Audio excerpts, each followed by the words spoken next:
Sekarang kita lanjut ke slide selanjutnya, yaitu sifat fisik dan kimia. Oh iya, untuk sifat fisik dan kimia, kalian baca sendiri aja ya tentang bagaimana sifat fisiknya dan bagaimana sifat kimianya, bisa dibaca sendiri. Lanjut ke kegunaan alkohol. Alkohol itu biasanya digunakan sebagai minuman, anti beku, antiseptik. Nah, ini nih yang lagi happening sekarang tuh antiseptik. Yang biasa digunakan itu etanol ya. Jadi, etanol dapat digunakan sebagai antiseptik untuk membersihkan kulit sebelum disuntik biasanya ya. Terkadang bersama dengan iodin. Sabun berbasis etanol banyak digunakan di restoran dan tidak membutuhkan pengering karena amat mudah menguap. Nah, etanol juga paling sering digunakan untuk hand sanitizer. Dan sekarang tuh cukup sulit ya mencari etanol karena hampir semua rumah tangga membuat hand sanitizer. Padahal cukup dengan cuci tangan. Hand sanitizer itu kalian pakai kalau kalian keluar rumah dan gak ada untuk cuci tangan, baru pakai hand sanitizer. Tapi lebih baik pakai sabun. Alkohol juga digunakan sebagai bahan bakar atau sebagai pelarut. Nah, yang paling sering digunakan itu adalah pelarut. Karena itu termasuk pelarut yang paling sering digunakan dalam reaksi-reaksi kimia. Lanjut ke reaksi pada alkohol. Ada reaksi substitusi, eliminasi, dan oksidasi ya. Itu saya salah tulis tuh. Substitusi, eliminasi, dan oksidasi. Ini akan dibahas nanti setelah benzena. Reaksi-reaksi saya bahas setelah benzena. Lanjut ke keisomeran. Ketemu lagi ya sama keisomeran. Jadi keisomeran itu nggak hanya pada alkana saja, tapi pada turunan alkana. Nanti ada, ini kan ada di alkohol, nanti ada di ether. Ether juga ada isomernya. Tapi untuk alkohol ini hanya ada dua jenis isomer, yaitu isomer rangka dan isomer posisi dan isomer optis. Ya, saya bahas ke isomerannya ya. Keisomeran alkohol ada dua ya. Yang pertama isomer posisi. Isomer posisi ini ingat sama kayak alkena, jadi posisinya dirubah-rubah. Kalau alkena kan posisi ikatan rangkapnya dirubah. Kalau alkohol berarti posisi gugus OH-nya. Misalkan tulis semua isomer posisi dari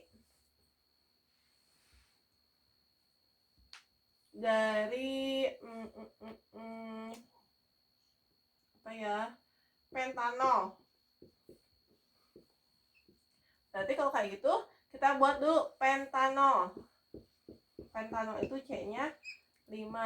Kita buat dulu ininya, berarti alkoholnya kita buat dulu di C nomor 1. Berarti ini kan jadi H ya. Jadi CH2 ke sini kan. Ini jadi, atau gini biar kalian enggak pusing. Jadi CH2, CH2, CH2, CH2, CH3. Ya kan? Nah, ini pentanol, berarti OH-nya ada di C nomor 1. Namanya isomer posisi, tinggal ubah lagi aja, tinggal digeserin si OH-nya. Tapi ingat ya, rangkanya nggak boleh berbeda, harus tetap rantainya lurus kayak gini.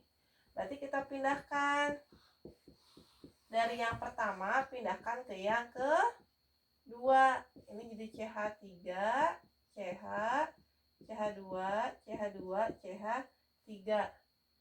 Ini namanya 1 pentanol. Kalau ini namanya apa? 2 pentanol. Bisa pindah lagi enggak? Cobain aja ya. 1, 2, 3, 4, 5. Tadi ya, 1, 2, 3, 4, 5. CH3, CH2, CH, CH2, CH3. Penomorannya bebas ya, kiri atau kanan sama aja nih. 1, 2, 3, 4, 5. Maka namanya apa? 3 pentano. Bisa pindah lagi nggak? Nih, yang ngomong bisa, kita buktiin ya. Katanya bisa ya, kesini ya. Ini berarti CH3, CH2, CH2, CH, CH3. Ingat kembali ke awal, penomoran terkecil itu dimulai dari yang paling dekat ke gugus OH. Berarti 1, 2, 3, 4, 5. Apa namanya? 2 pentano. Sama dengan yang ini ya. Maka pilih salah satu, jangan dua-duanya ditulis. Kita hapus aja yang ini ya. Ini jangan dianggap. Jadi ada berapa isomer posisi dari pentano? 3. 1 pentano, 2 pentano, dan 3 pentano. Nah, ini isomer alkohol, isomer posisi. Cukup gampang ya, tinggal memindahkan posisi OH-nya. Ada yang kedua nih, isomer optis. Isomer optis ini belum pernah saya ajarkan karena kan hanya baru ditemuin di alkohol. Isomer optis. Jadi isomer optis ini bisa memutar bidang polarisasi, tapi syaratnya harus punya C chiral nih. Ini tuh ya tandanya, kalau kalian di buku-buku ada C bintang gini, namanya C chiral. C chiral itu apa, Bu? C chiral itu C yang mengikat gugus berbeda. Contoh di alkohol apa, Bu, yang punya C chiral? Gini nih. C OH H CH3 CH2 CH3. Mana yang termasuk C chiral? Yang ini?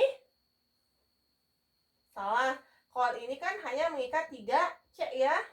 Ini salah. Kalau ini berarti hanya mengikat ke H, CH3 terus ke sini. Ini C chiralnya. Kenapa ini C chiral?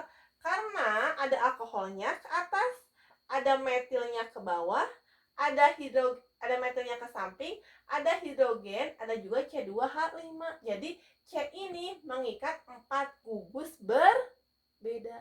Nah, ini namanya isomer optis. Nah, seperti cermin. Kayak kita bercermin itu teh. Nanti jadinya kayak gini.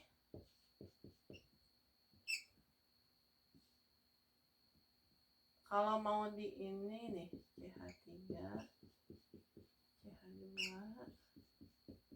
CH3 sama. Jadi seperti bercermin, memutar bidang polarisasi.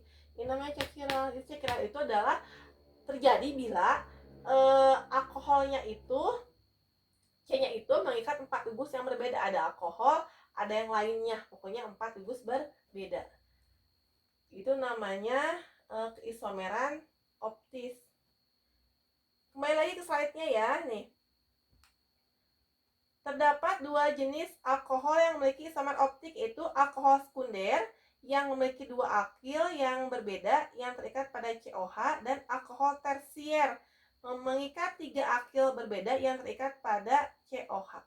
Jadi nggak hanya beberapa senyawa di alkohol yang memiliki C chiral, karena syarat cukup penting ya, jadi harus mengikat 4 gugus yang berbeda. Nah, udah ya, slide-nya sudah habis. Itu bahasan dari alkohol. Sebelum tutup, kita buat kesimpulannya ya.